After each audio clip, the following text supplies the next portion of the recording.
Hello दोस्तों। Last lecture में हमने एचवीडीसी में कन्वर्टर स्टेशन को स्टडी किया था, तो उसी को हम कंटिन्यू करेंगे। तो जो लास्ट स्लाइड थी आपकी, तब हम डिस्कस कर रहे थे आपके जो कन्वर्टर स्टेशन था उसका। मैंने बताया था कि दो टाइप से वो बनाए जाते हैं, एक 6 पल्स ब्रिज होता है और एक 12 पल्स ब्रिज होता है। तो ये स्लाइड हम डिस्कस कर रहे थे। तो 6 पल्स ब्रिज का सर्किट हम देखने वाले थे, और 12 पल्स ब्रिज को कैसे बनाते हैं इसका मैंने आपको हिंट दे दिया था कि दो 6 पल्स ब्रिज सर कन्वर्टर्स होते हैं, उनको 30 डिग्री उनके बीच में जो इनपुट है उसमें 30 डिग्री का फेस डिफरेंस दे दिया जाता है, तो आपका 12 पल्स ब्रिज कन्वर्टर बन जाता है। तो जो आपका 6 पल्स ब्रिज कन्वर्टर है उसको हम ग्रेड सर्किट भी बोलते हैं। 12 पल्स से क्या फ़ायदा हुआ, हार्मोनिक्स कम हो गए, और अगर आपके हार्मोनिक्स कम हो जाते हैं तो आपको फिल्टरिंग रिक्वायरमेंट भी क्या हो जाती है, कम हो जाती है। पॉइंट हम नोट कर लेंगे बाद में। पहले हम देखते हैं 6 पल्स ब्रिज कन्वर्टर यूनिट क्या होती है। तो इसके बारे में वैसे भी आपने पावर इलेक्ट्रॉनिक्स में पढ़ा है, तो हम इस बार रिवाइज कर लेते हैं। 3 फेज एसी बस है ये, ठीक है। ये आपका ट्रांसफार्मर कनेक्शन है, 3 फेज ट्रांसफार्मर कनेक्शन यहाँ पे शो किया हुआ है। ये आपकी सेकेंडरी साइड हो गई 3 फेज ट्रांसफार्मर की। अब इसको कैसे कनेक्ट किया हुआ है, ये आपके हैं जो वॉल्व हैं। हम जो एस सी आर यूनिट्स हैं उनको क्या बोलते हैं, यहाँ पे वॉल्व बोलते हैं। तो ये आपका हो गया एक क्वार्टर वॉल्व की स्ट्रक्चर हम बना रहे हैं यहाँ पे।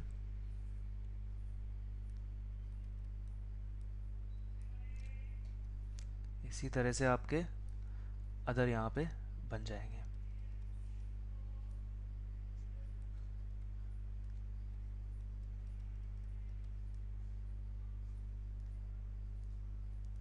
ये गेट सर्किट हमने यहाँ पे बना दिया, ठीक है। तो ये हो गया। अब आपको इस ट्रांसफार्मर को कनेक्ट करना है, तो कैसे करोगे, यहाँ पर ये कनेक्ट हो जाएगा और ये यहाँ पर कनेक्ट हो जाएगा, और दिस इस वाली लाइन से कनेक्ट हो जाएगा। यहाँ पे हमने इसको मिडिल से कनेक्ट करना था, इसको मिडिल से कनेक्ट कर देंगे। ये आपका हो गया कनेक्शन, ठीक है। तो ये आपका किसको बता रहा है, एक 6 पल्स कन्वर्टर यूनिट को बता रहा है। ये जो पूरा डायग्राम है किसको बता रहा है, 6 पल्स कन्वर्टर यूनिट को बता रहा है। अब क्या चेंजेज आएगा 12 पल्स के लिए वो हम देखेंगे। तो पहले आप कुछ नॉमेनकल्चर है उनको समझना, कि जैसे ये जो एक स्ट्रक्चर है, अब ये तो एक आपको एक एस सी आर दिख रहा है, एक जो है आपका सिंगल एस सी आर, यहाँ पे सिंगल थायरिस्टर दिख रहा है आपको, पर ऐसा नहीं होता है। इसको पूरी स्ट्रक्चर को हम बोलते हैं वॉल्व। और सिंगल वॉल्व में सीरीज में कनेक्टेड थायरिस्टर मॉड्यूल होते हैं, और एक मॉड्यूल में भी आपके 2 और 3 थायरिस्टर्स हो सकते हैं। तो ये क्या है, इस स्ट्रक्चर को क्या बोलते हैं, वाल्व। इसको क्या बोलेंगे, वॉल्व बोलेंगे। तो यहाँ पे आपने देखा कि सिंगल वर्टिकल स्ट्रक्चर पे दो वॉल्व लगे हुए हैं आपके, यहाँ पर भी दो वॉल्व लगे हुए हैं, और तीसरी स्ट्रक्चर पे भी दो वॉल्व लगे हुए हैं। सिंगल वॉल्व का मीनिंग क्या है, series connected transistor thyristor module, not transistor, thyristor module, ठीक है। तो ये हो जाएगा आपका 6 पल्स का कनेक्शन। अब हम यहाँ से 12 पल्स कैसे बनाते हैं वो देखिए आप।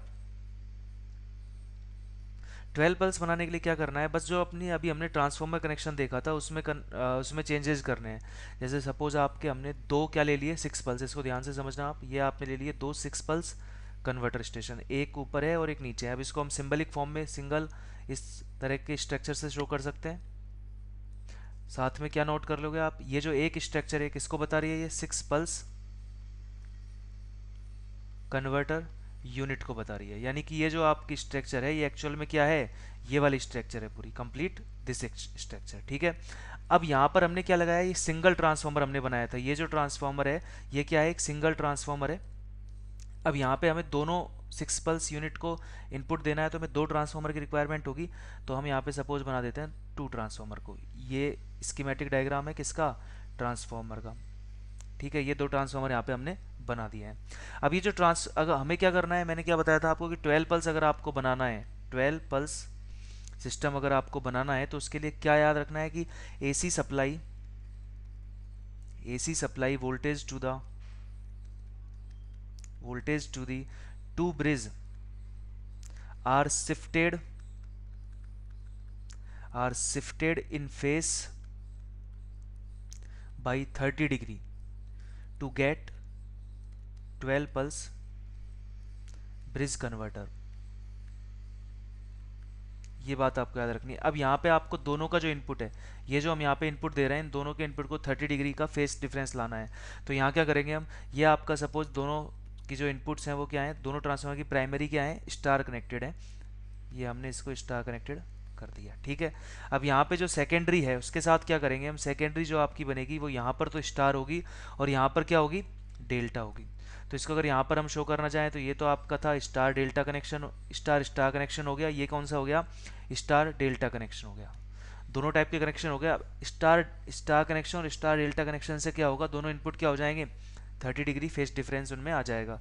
तो इस तरह से हम क्या बनाते हैं, 12 पल्स कन्वर्टर यूनिट को बनाते हैं। तो ये हो गया आपका किट डिज़ाइन की जाती है।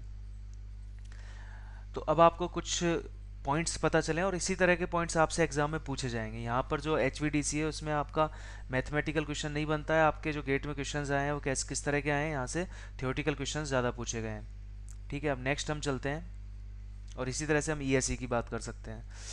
नेक्स्ट आपके आता है कि जो आपके अब कुछ पॉइंट्स हम यहाँ पे लिख सकते हैं कि 12 पल्स जो आपका यूनिट है उसमें क्या है, टोटल कितने वॉल्व हो जाएंगे। अभी हम देखें अगर यहाँ पे 6 पल्स में कितने थे, 1 वॉल्व, 2 वॉल्व, 3 वॉल्व, 4, 5, 6। अब ऐसी दो यूनिट्स हैं किसमें, 12 पल्स में, तो इसमें 6 वॉल्व, इसमें 6 वॉल्व, तो टोटल कितने हो गए, 12 वॉल्व हो गए। तो मैं यहाँ पे क्या लिखूंगा, यहाँ पे हम लिखेंगे कि जो ये आपका ये है 12 पल्स यूनिट है उसमें कितने वॉल्व होते हैं, 12 वॉल्व होते हैं। और इसको क्या लिख सकते हैं, 2 6 पल्स यूनिट्स होती हैं। 12 वॉल्व हो गए, 2 6 पल्स यूनिट्स हो गई। तो इसको हम रफली ऐसे बना सकते हैं, 2 इस तरह से है, अगेन 2 यहाँ पर है, ये 2 यहाँ पर है 2 वॉल्व, और अगेन 2 यहाँ पर है, क्योंकि ऊपर वाले 2 किसके हैं, फर्स्ट 6 पल्स के, नीचे वाले 2 किसके हैं, दूसरे 6 पल्स के। तो ये आपके 2 2 हो गए। तो इसको हम क्या बोल सकते हैं, एक साइड में कितने हैं, हर वर्टिकल स्ट्रक्चर में 4 4 वॉल्व लगे हुए हैं। तो ये जो वर्टिकल स्ट्रक्चर होती है 4 वॉल्व वाली, उसी को हम क्या बोलते हैं, quadri valves, one vertical structure. तो ये अब आपको ये टर्म समझ में आने लगी होंगी, वर्टिकल स्ट्रक्चर, ठीक है। तो ये 4 वॉल्व की सिंगल वर्टिकल स्ट्रक्चर बन गई। तो 6 पल्स में क्या था ऐसा, 6 पल्स में आपके 6 वॉल्व्स थे और आपके इस तरह से सिस्टम डिजाइन किया हुआ था। बट यहाँ पे क्या है, ऐसे टू सिस्टम्स है तो उनमें हमने एक को क्या बोल दिया, क्वार्टर वॉल्व बोल सकते हैं, सिंगल वर्टिकल स्ट्रक्चर को। ये कन्वर्टर यूनिट की जब आप बात कर रहे थे किसके लिए किया हमने, सिंगल पोल्स के लिए। अब सिंगल साइड में अगर 2 पोल होंगे तो ऐसी स्ट्रक्चर 2 बार होगी, ये मैं आपको बता चुका हूँ। बाईपोलर जो आपका, जो हमने होमोपोलर के बाद देखा था बाईपोलर HVDC सिस्टम, उसके अंदर यही था। अब आता है आपका एक पॉइंट यहाँ पे हम नोट करेंगे, एग्जाम्स में ऑब्जेक्टिव में पूछा जा सकता है कि इन 12 pulse converter unit, in 12 pulse converter unit 3 quadri valves are needed to form one pole of converter। ये नोटिफाई कर दिया है मैंने, वन पोल की हम बात कर रहे थे, ठीक है। अब इसी तरह से एक और पॉइंट लिखना कि 12 पल्स से क्या फ़ायदा है, ये मैंने आपको बता दिया है पर हम इसको नोट भी कर लेते हैं कि the use of 12 pulse converter, the use of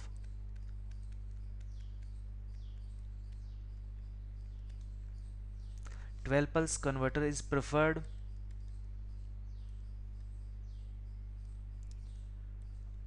over the 6 pulse converter because of the reduced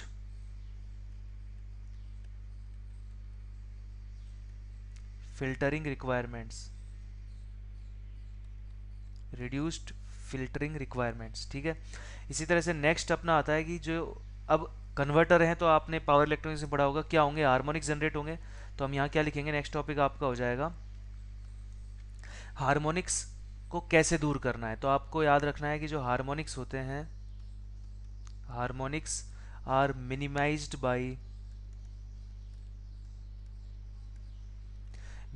bye using filters, filters. Harmonics are minimized by using filters.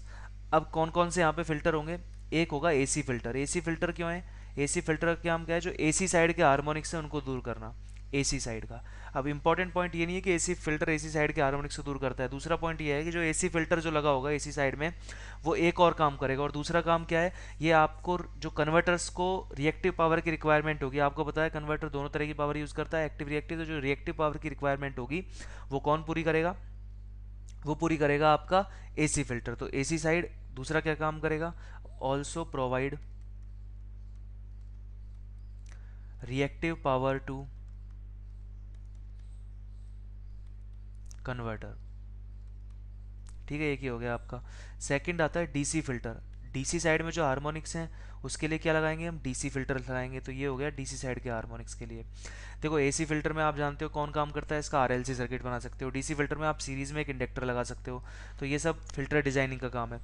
High frequency filter भी यहाँ पर होता है एचवीडीसी सिस्टम में, high frequency filter.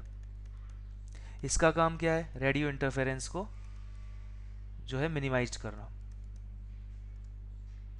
तो अगर आपसे पूछ लिया जाता है कि कितने टाइप के फिल्टर होंगे, तो आप बताओगे AC DC high frequency filter. AC side का जो फिल्टर है दो काम करता है, एसी साइड के हार्मोनिक्स को भी दूर करेगा और रिएक्टिव पावर कन्वर्टर्स को भी प्रोवाइड कराएगा। नेक्स्ट पॉइंट अपना आता है कि back to back HVDC system क्या है। मैंने आपको ये बता भी दिया है, अब इसको हम नोट और करेंगे अभी कि back to back HVDC system का क्या मतलब है। कहीं आपको लिखा मिल गया back to back HVDC station, तो इसका मीनिंग क्या होगा, इसको हम दूसरे वर्ड्स में बोलते हैं एचवीडीसी कपलिंग स्टेशन। यहाँ पे कोई आपका जो है ट्रांसमिशन नहीं होता है, किसी तरह का ट्रांसमिशन लाइंस नहीं होगी यहाँ पे। यहाँ पे क्या होगा, जो आपका कन्वर्टर स्टेशन है वो सिंगल स्टेशन के अंदर होगा। मीनिंग समझिए, आपको ये यूज़ क्या कहाँ करना है। Back to back H system use होता है for a synchronous interconnection, for a synchronous interconnection. Suppose आपका ये कोई स्टेशन है और आप यहाँ से इनपुट क्या दे रहे हो, एसी इनपुट दे रहे हो, आउटपुट क्या आ रहा है आपका, एसी आउटपुट आ रहा है। ठीक है, तो यहाँ पे किसी तरह की ट्रांसमिशन लाइन नहीं है, नो ट्रांसमिशन लाइन, कोई ट्रांसमिशन लाइन है। एक सिंगल स्टेशन है, उसके अंदर आपका आपके जो दोनों कन्वर्टर स्टेशन हैं, दोनों कन्वर्टर यूनिट्स हैं, वो दोनों रखी होंगी, यानी कि 2 कन्वर्टर यूनिट्स होंगी, जिनमें से एक काम करेगी आपके रेक्टिफायर की तरह और दूसरी काम करेगी यहाँ पे आपके इन्वर्टर की तरह। तो कोई ट्रांसमिशन लाइन नहीं है, एक सिंपल एक ब्लॉक है, एक बिल्डिंग है, उसके अंदर एक स्टेशन बनाया हुआ है जहाँ पे आपका रेक्टिफिकेशन भी हो रहा है और इन्वर्जन भी हो रहा है। क्योंकि आपको सिर्फ करना क्या है, 2 एसी सिस्टम्स को आपस में टाई लाइन से जैसे हम कनेक्ट करते थे एसी एचवीएसी सिस्टम में, यहाँ पे आपने क्या किया, बैक टू बैक कनेक्शन से इनको कनेक्ट कर दिया। तो क्या नोट कर लोगे आप इसको समझने के लिए, सिंपल लाइन में आप नोट कर सकते हो यहाँ पे कि inverter and rectifier, inverter and rectifier are installed in the same station, in the same station, are installed in the same station। अब HVDC सिस्टम में दो टाइप के सिस्टम और देखने को हमें मिलते हैं। वो तो जो हमने देखे थे होमोपोलर बाइपोलर जो आपके थे, वो किस तरह के थे, वो मोनोपोलर होमोपोलर बाइपोलर जो हमने देखे थे वो कनेक्शंस थे टाइप ऑफ ट्रांसमिशन के अकॉर्डिंग। ये जो हैं आपके, ये हैं नंबर ऑफ कन्वर्टर स्टेशंस के अकॉर्डिंग। एक सिस्टम होता है 2 TDC system, 2 terminal DC system, और एक आपका होता है MTDC सिस्टम। 2 TDC सिस्टम अपने इंडिया में मौजूद है, MTDC सिस्टम कनाडा और USA के बीच में कनेक्ट किया हुआ है। तो ये क्या क्या इनका मीनिंग है वो समझ लीजिए। 2 TDC सिस्टम का मतलब होगा ओनली यहाँ पे 2 टर्मिनल होंगे, एक टर्मिनल स्टेशन ये है और एक टर्मिनल स्टेशन ये है। MTDC में ऐसा नहीं है, MTDC में पैरेलल ट्रांसमिशन लाइंस भी होती हैं और मोर देन 2 क्या होंगे, टर्मिनल्स होंगे। टर्मिनल का मतलब है कन्वर्टर स्टेशन, तो मोर देन 2 कन्वर्टर्स होंगे। तो यहाँ पे हम सिंपली क्या लिखेंगे कि जो आपका 2 TDC सिस्टम है, HVDC सिस्टम है, उसके अंदर क्या होगा, सिंगल HVDC लाइन होगी। इसको आप हाईलाइट कर लेना, पॉइंट की तरह आप नोट कर सकते हो। तो यहाँ पे क्या लिखोगे, यहाँ पे क्या होगा, सिंगल HVDC लाइन होगी, यानी कि 2 टर्मिनल्स होंगे, क्योंकि एक लाइन के लिए कितने टर्मिनल्स की रिक्वायरमेंट है, 2 टर्मिनल्स की। पॉइंट टू पॉइंट कनेक्शन यहीं पर होता है, point to point connection. No parallel HVDC line भी बोल सकते हैं, यहाँ पर कोई भी पैरेलल HVDC लाइन नहीं होती है। HVDC लाइन कोई भी आपकी इंटरमीडिएट टैपिंग नहीं होगी, ट्रांसमिशन लाइन, क्योंकि टैपिंग करने के लिए आपको एक और कन्वर्टर स्टेशन लगाना होगा। अब यहाँ पे हमने लिमिट कर दिया, ओनली 2 टर्मिनल स्टेशन होंगे, तो हम क्या लिखेंगे, no intermediate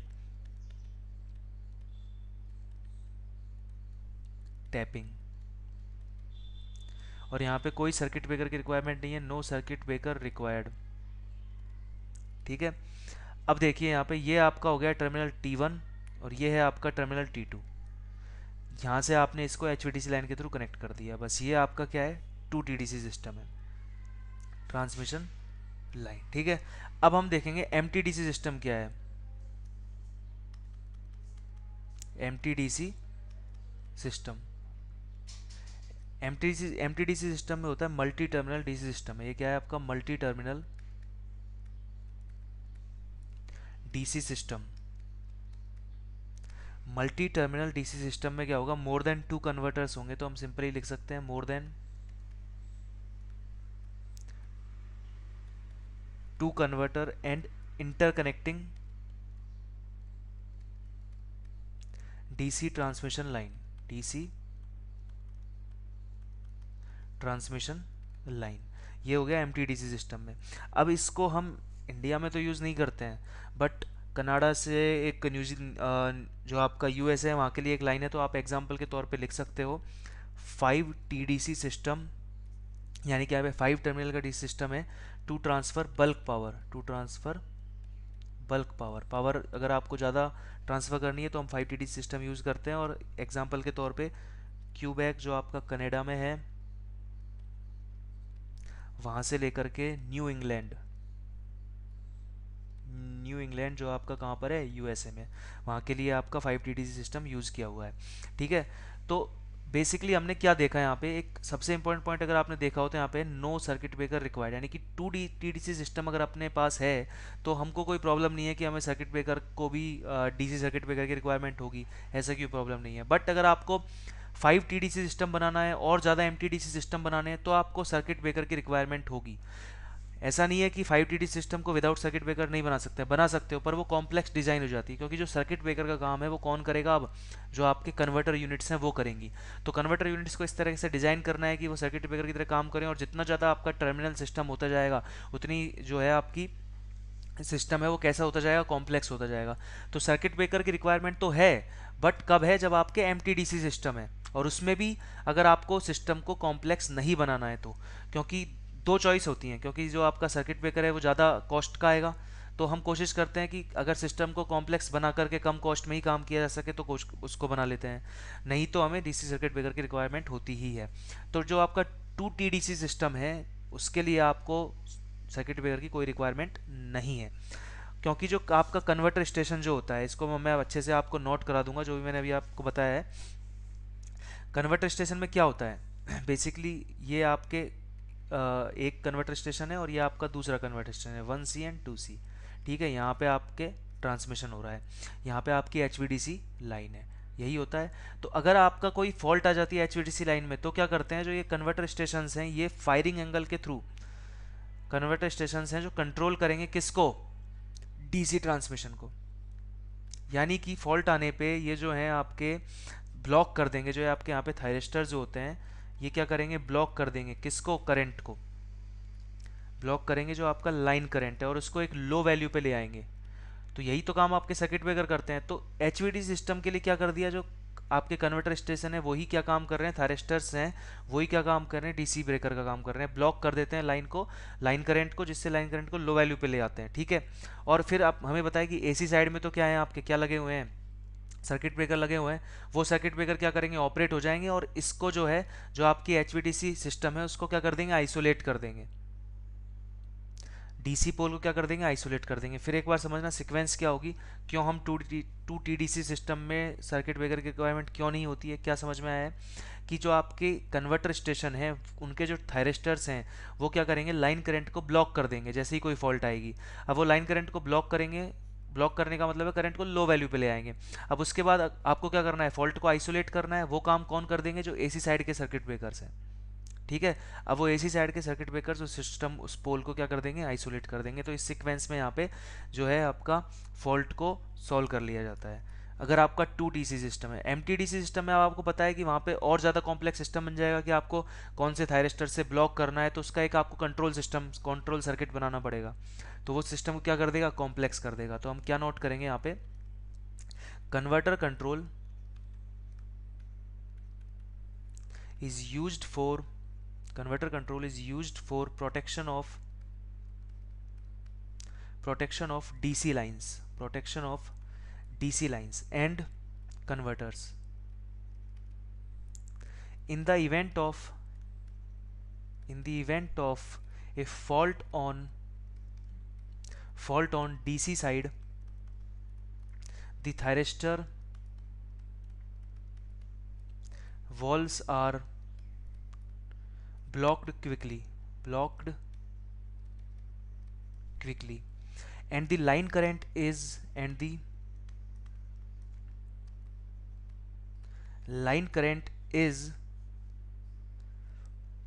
brought to a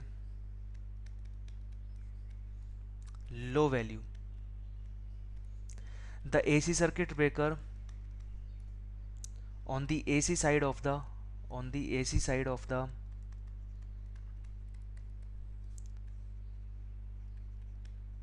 converter transformer at both terminal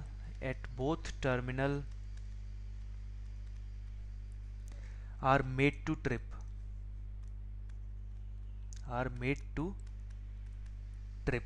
The DC pole is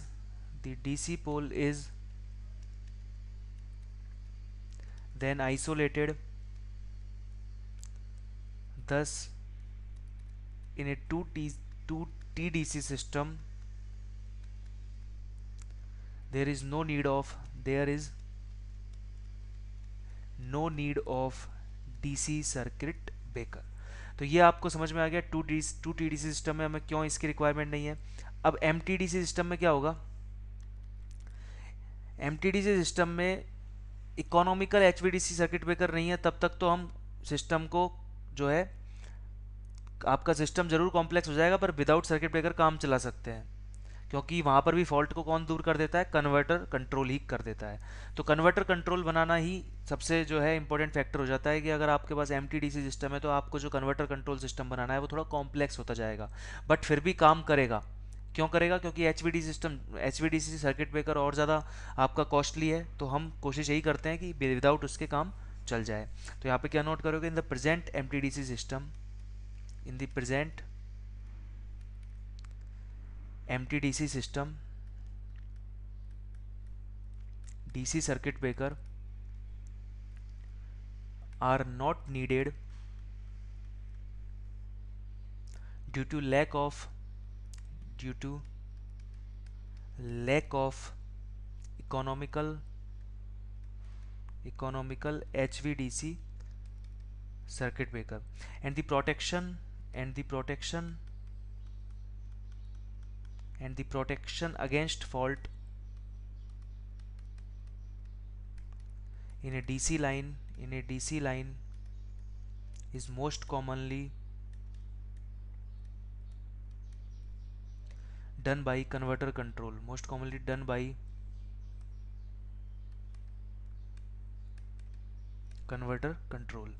तो जो आपके lack of DC circuit breaker है, उससे क्या प्रॉब्लम्स आई।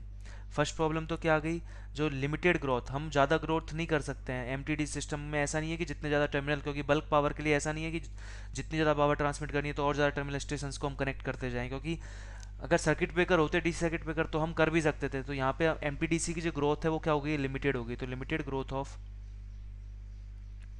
MTDC station. सेकंड क्या हो जाएगा, more complex and costly protection and control system. ये मैं आपको बार बार बता ही रहा हूँ। तो ये हो गया lack of D circuit breaker से क्या क्या हमारे पास प्रॉब्लम्स आई।